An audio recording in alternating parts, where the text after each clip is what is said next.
ሀገራችን ብዙ ጀግኖች ያስፈልጓታል። ጀግና ትውልድ የታላቅ ሀገር መሰረት ነው። ካልባሌ ልማድ ርቀን በአካል ዳብረን በእውቀት በልጽገን አንድነታችንን አጠንክረን ታላቅ ሀገር ለመገንባት ዛሬ እንነሳ። ስኬት የየዕለት ትጋት ውጤት ነው።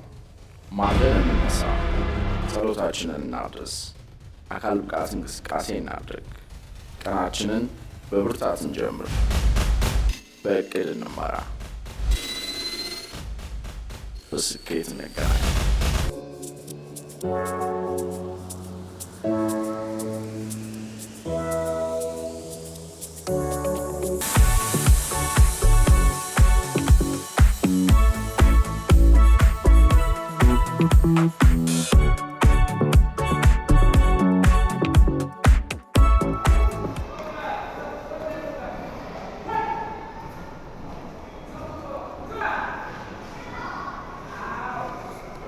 እሺ ማስተር ሄኖክ ኪዳነወልድ እባላለሁ። በስፖርቱ ላይ ወደ 20 ዓመት ገደማ ቆይቻለሁ። ስፖርቱን የጀመርኩት በወርልድ ቴኳንዶ ነው። በወርልድ ቴኳንዶ 5ኛ ዳን ወይም ደግሞ 5ኛ ጥቁር ቀበቶ ደርሻለሁ። ከዛ ደግሞ በፊትነሱ የተለያዩ የውጭ ኢንተርናሽናል ሰርቲፊኬቶች ሰርቲፋይድ ነኝ። ኒውትሪሽን በግሩፕ ክላስ እና በፐርሰናል ትሬነር። በአካዳሚ ደግሞ በኮምፒውተር ሳይንስ የመጀመሪያ ዲግሪ እና በሊደርሺፕ ቢዝነስ ሊደርሺፕ ግራጁዌት አድርጌያለሁ ማለት ነው። ያው ሁላችንም ልጅ እያለን የተለያዩ ፊልሞች እናያለን እና በእኛ ጊዜ እነ ጄክ ቻን፣ እነ ጄት ሊ፣ እነ ቫን ዳም ነበሩ። እነሱን ስታይ እንደነሱ መሆን ትፈልጋለህ። ከዛ ቤተሰብን አስቸግረህም ቢሆን እንትን ብለህ ትገባለህ እዚህ ማሰልጠኛ። ፍቅሩ ስለማይለቅ ጓደኝነቱም ስፖርቱም ደስ የሚል ስለነበረ ትቆያለህ። ከትምህርት ጋር አብረህ እየሄድክ ትቆያለህ። እኔ ወደ ስፖርቱ የመጣሁት ግራጁዌት አድርጌ 6 ዓመት ኢንሳ ከሰራው በኋላ ነው። በዛው ግን ስማርም ስራም ስሰራ ስፖርቱን እሰራው ነበር። ነገር ግን ስፖርቱ ላይ ሙሉ ትኩረቴን አድርጌ እንድገባ ያደረገኝ አንደኛ ስፖርቱ ለራሴም ከስፖርቱ ላለመለየት ለራሴ ጤና፣ ሁለተኛ ደግሞ ስፖርቱን ስታየው ብዙ ሰው ጤናውን የሚጠብቅበት ከታመመ በኋላ የሚድንበት ሰው የምታግዝበት ለነፍስም ለስጋ የምትሰራበት ሴክተር ነው እና ትልቁ ነገር ለሰው መትረፍ ስለሆነ እየሰጠው ያለሁትም ስልጠና ብዙ ሰውን ከተለያዩ በሽታዎች ያዳነ ሳየው ኢቭን በውፍረት ምክንያት የተለያዩ ቤተሰቦች ድጋሚ ህይወታቸው መቀጠል ሲችሉ ሳየው የተሻለ ለነፍስም የሚጠቅም ስራ ሆኖ ስላገኘሁት ሙሉ ትኩረቴ እዚህ ላይ ሆኖ አሁን ወደ 3 ብራንቾች በግላችን ኦልሞስት ከፍተናል ማለት ነው። የተማርክበትን ፊልድ መለወጥ የሚባለው እሱ በጣም ትልቅ ፈተና ነበረ። ቅድም እንዳልኩ ግን ይሄ ለነፍስም ስለሆነ ሰውን ማትረፍም መርዳትም መደገፍም ስለሆነ እሱን እንደወስን አድርጎኛልና አንደኛው ፈተና የነበረው እሱኛው ላይ ነው። እሱ ላይ ነው።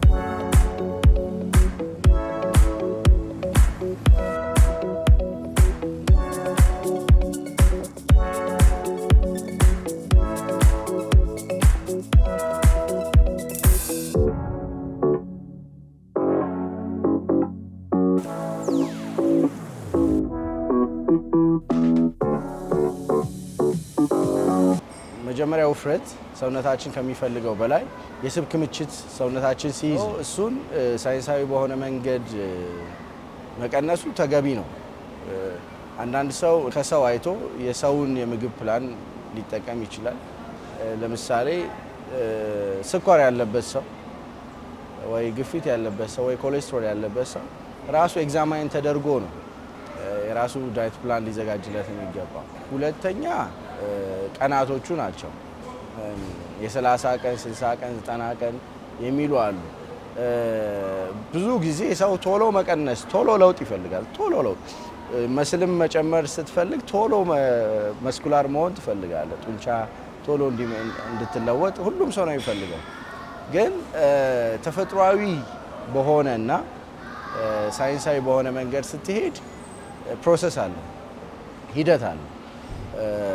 ለምሳሌ 1 ኪሎ ከሰውነት ስትቀንስ 7700 ካሎሪ ነው 1 ኪሎ። ይህንን 1 ኪሎ 7700 ካሎሪውን በአንድ ሳምንት ለመቀነስ ካሰብ ግማሹ በኤክሰርሳይዝ ግማሹን በምግብ ማድረግ መቻል አለ። ኢንተንስ የሆነ ኤክሰርሳይዝ በሳምንት 3 ወይ 4 ከሰራ ቢያንስ 1000 ነው በርን ልታደርግ የምትችለው፣ 4000 ትቀንሳል። 3500ን ደግሞ ከምግብ ትቀንሳል። ለምሳሌ አንድ ሴት በቀን ኖርማል ወይም ደግሞ የዴይ ቱ ዴይ አክቲቪቲያችንን ለመስራት 2000 ካሎሪ የሚያስፈልጋት ከሆነ ከ300 እስከ 500 ካሎሪ የካሎሪ መቀነስ ውስጥ መግባት ያስፈልጋል። ይሄ በ7 ቀን ስትሰራው ስንት ይሆናል? 500 ከቀነሰች 3500። በስፖርት 4000 ካቃጠል በሳምንት 1 ኪሎ ትቀንሳለህ ማለት ነው። ይሄ ሄልዚ ዌይ ነው፣ ጤናማ ዌይ ነው። በራስህ ማድረግ ትችላለህ። ውድድሮች ውስጥ ስትገባ ግን ውድድር፣ የውፍረት መቀነስ ውድድር፣ የመስል ቢልዲንግ ውድድር ውስጥ የምትገባ ከሆነ የተለያዩ ሰፕሊመንቶች መጠቀም ይኖርብሃል። ለምን? ሰውነት ዲሃይድሬት ይሆናል፣ ብዙ ጫና ስለሚኖርበት ኒውትረንት ሉዝ ሊያደርግ ይችላል። ስለዚህ እነዚህ ኒውትረንቶችን መተካት የምትችልበት ዲሃይድሬት እንዳትሆን፣ ፎርምህ ኢንጁሪ እንዳይገጥም አሰልጣኝ በባለሙያ የታገዘ ሲሆን ክትትሉ በእነዚህ በ90 ቀናት በምንላቸው ለውጥ ይመጣል።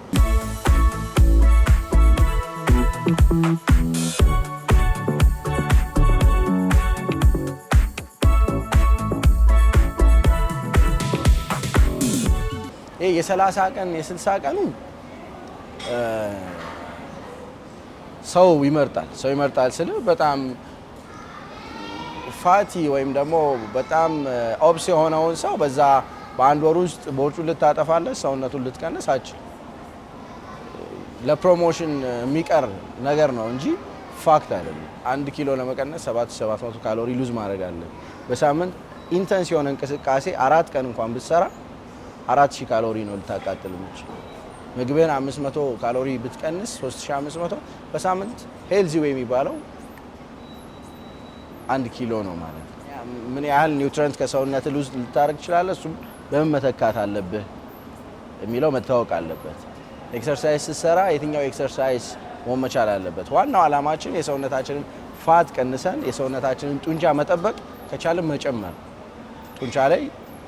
ጡንቻ የህመም ምክንያት ስለማያል ፋት ነው የህመም ምክንያት፣ የኮሌስትሮሉ፣ የግፊቱ፣ የስትሮኩ የሁሉም ምክንያት ኤክሰስ የሆነ ፋት በሰውነታችን ላይ መከማቸት ነው የሚሆነው።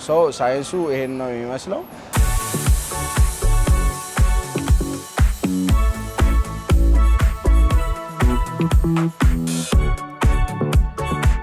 ይሄ የ90 ቀኑ ግን አንደኛ በቂ ጊዜ እየሰጠ የሚሄድ ነው። 1 ወርና 2 ወሩ እንኳን ብዙ ጊዜ አሁን ፕሮግራም ይኖራል፣ የሰርግ ፕሮግራም ይኖራል ወይ ለመውለድ ሰው ይፈልግና ኪሎአችሁን ካላስተካከላችሁ ተብሎ ከሐኪም ምክረ ሀሳብ ሲሰጥ በ2 ወር በ1 ወር ውስጥ የመቀነስ ፍላጎት ይኖራል። ያ ጤናማ አይደለም። አሁን አጓጉል አንደኛ አጓጉል ነው። እንዴት ነው አጓጉል ነው እምልህ? ምግብህን በጣም አውርደህ የምትሄድ ከሆነ እንደምንሰማቸው እዚህም ሀገር ውጭም ሀገር እንደምንሰማቸው ህይወትም ሊያልፍ ይችላል። እሱን መጠንቀቅ ያስፈልጋል ማለት ነው። ሰመር ካምፓችን ብሬቭ ጄኔሬሽን ይባላል። ከስያሜው ስትነሳ ጀግና ትውልድ ማፍራት ነው አላማው። ይሄ የጀግና ትውልድ ፕሮጀክት 3 ኤሪያ ላይ ይሰራል። አንደኛ የሚመጣው ትውልድ ላይ፣ ሁለተኛ ዜጋ ላይ፣ ሶስተኛ ደግሞ አመራር ላይ ይሰራል። የዜጋ ላይ የምንሰራውን ወዳጅነት ፓርክ አይተው ከሆነ በአመት ወደ 10,000 ሰዎች በነፃ የማሰራት እቅድ ይዘን እየሰራን ነው። ሰመር ካምፑ ጋር ደግሞ ስትመጣ ሁሌ ተማሪዎችን የምናገኘው ክረምት ላይ ነው። ሰው ክረምት ለ2 ወር ከኛ ጋር እንዲቆዩ እናደርጋለን።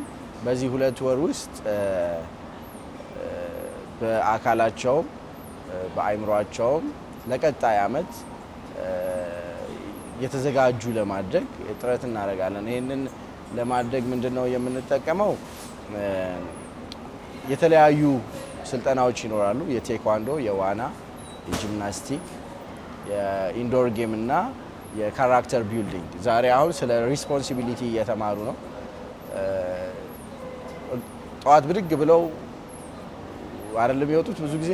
እኛ ግን አልጋቸው ማንጠፍ እንዴት እንደሚችሉ፣ አልጋ ማንጠፍ ኃላፊነት እንደሆነ፣ ቤት ማገዝ ኃላፊነት እንደሆነ እናስተምራቸዋለን። በተቻለ መጠን ቴኳንዶም ላይ ስትመጣ ታላቅና ታናሽን ማክበር፣ ለሀገር ታማኝ መሆን፣ ለቤተሰብ ታማኝ መሆን፣ ለትምህርት ታማኝ መሆን፣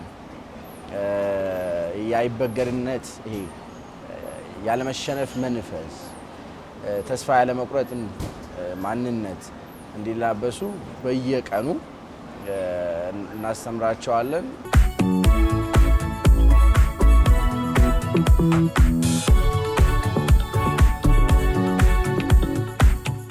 የዘንድሮን ለየት የሚያደርገው በራሳችን ማዕከል ውስጥ በራሳችን ጂምናዚየም፣ ከዚህ በፊት በተለያዩ ጂምናዚየሞች ላይ ነበረ። ሰው እኛ ላይ በነፃነት በፈለጉት ሰዓት ማስቻል ስለሆነ ግባችን ጊዜም ጨምረን ማስቻል የምንችልበት ሁኔታ ተፈጥሯል። እንደዚህ አይነት አክቲቪቲ ላይ የሚቆዩ ህፃናት ቤት ከሚውሉ ህፃናት በጣም የተለየ ጥቅም ያገኛሉ ብዬ አስባለሁ። እዚህ የተለያየ ሰው ታገኛል። ልጆች የተለያየ ሰው ይተዋወቃሉ፣ የተለያየ ባህሪ ይለምዳሉ ከባህሪ አንጻር። ሁለተኛ ቤት ውስጥ ሲቆዩ ቲቪ ላይ ወይም ቪዲዮ ጌም ላይ ነው የሚቆዩት። ቪዲዮ ጌም ላይ ኳስ ከሚጫወቱ እዚህ በአካል ቢጫወቱት አካላቸው ይንቀሳቀሳል፣ ጤናቸውን ይጠብቃሉ። አሁን ዛሬ ስገባ ኦልሞስት 1 ወር አልሞላቸውም፣ 3ኛ ሳምንታቸው ነው። 2 ኪሎ ቀንሳለች ብለው አሳዩ እና በጣም ደስ አለኝ። ሰውነቷም ጥሩ ሆኗል እና እነዚህ አክቲቪቲ ላይ ማሳለፍህ ጤንነትህንም ሰውነትህንም ትጠብቃለህ፣ ጥንካሬም ይኖራቸዋል። አንዳንዱ አክቲቪቲ ላይ የቤት ስራዎች ይኖራቸዋል። የቴኳንዶ ላይ የሚያነቡት የሚሰሩት ይኖራል። ዋናም ላይ የሚያነቡት ይኖራል። ከካራክተር አንጻር ከባህሪ አንጻርም የሚያነቡት ቤት ሄደው ኤክሰርሳይዝ የሚያደርጉት ነገር ይኖራልና ወላጆች ይህንን ነገር እንዲያግዟቸው ግፊት እናደርጋለን። ማሰልጠን፣ ከአንድ ቦታ ወደ ሌላ ቦታ ማሻገር፣ ሰነፍ ከሆነ ጎበዝ ማድረግ፣ ፈሪ ከሆነ ደፋር ማድረግ፣ እነዚህ ነገሮች ላይ ወላጆች እንዲያግዙ ግሩፕ አለን፣ የቴሌግራም ግሩፕ፣ እዛ ላይ እንለዋወጣለን። በወር አንዴ ደግሞ የቤተሰብ ቀን አለን። ወላጆች ራሳቸው መጥተው ከልጆቻቸው ጋር ይጫወታሉ። ስልጠና ሲሆን ስልጠና ይወስዳሉ አብረው። ሰው አንደኛ የቤተሰቡን ኢንቲሜሲ ቢውልድ እንዲያደርጉ እገዛ ያደርግላቸዋል። ሁለተኛ ደግሞ እንዴት ነው እየሰሩ ያሉት፣ ምንድን ነው እየሰሩ ያሉት የሚለውን ነገር እንዲያዩም እድል ይፈጥራል።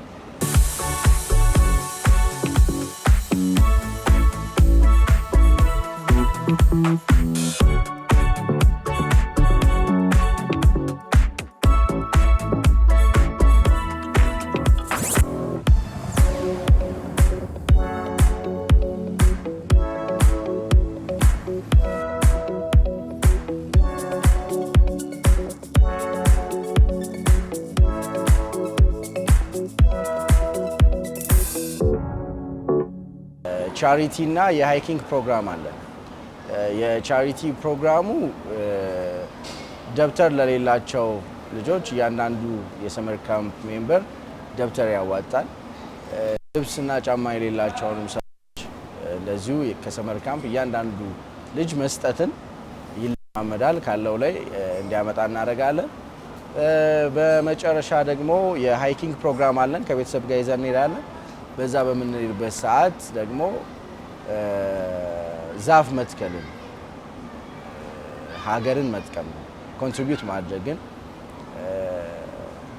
የምናሳይበት የሚያመዱበት ጊዜ ይሆናል። የብሬቭ ዌልነስ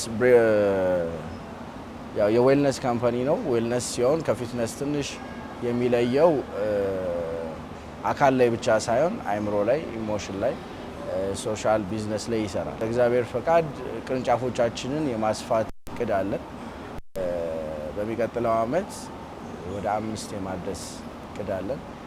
በእነዚህ ማዕከሎች ሰዎች አካላቸውንም አስተሳሰባቸውንም የሚያጠነክሩበት፣ የሚያበረቱበት፣ ከራሳቸው አልፈው ለሰው የሚተርፉበት አሰራር እንከተላለን ብዬ አምናለሁ። ከዛ ባሻገር ከስፖርቱ ጎን ለጎን ሌሎች የዚህ የኤአይ ስልጠናዎችን እናሰለጥናለን።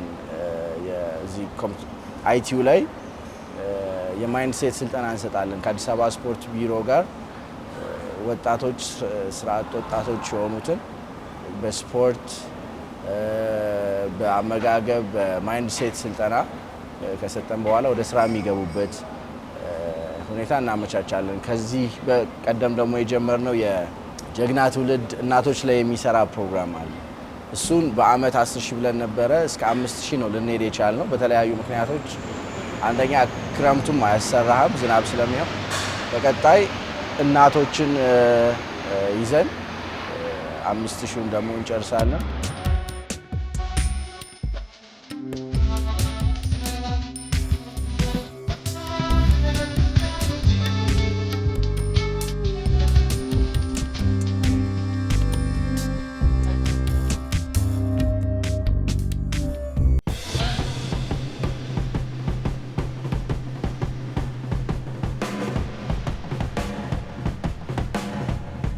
ሁሉም ሰው ኢትዮጵያዊ በጠቅላላ የኢትዮጵያን ትልቅነት የኢትዮጵያን ከፍታ የሚፈልግ ነው።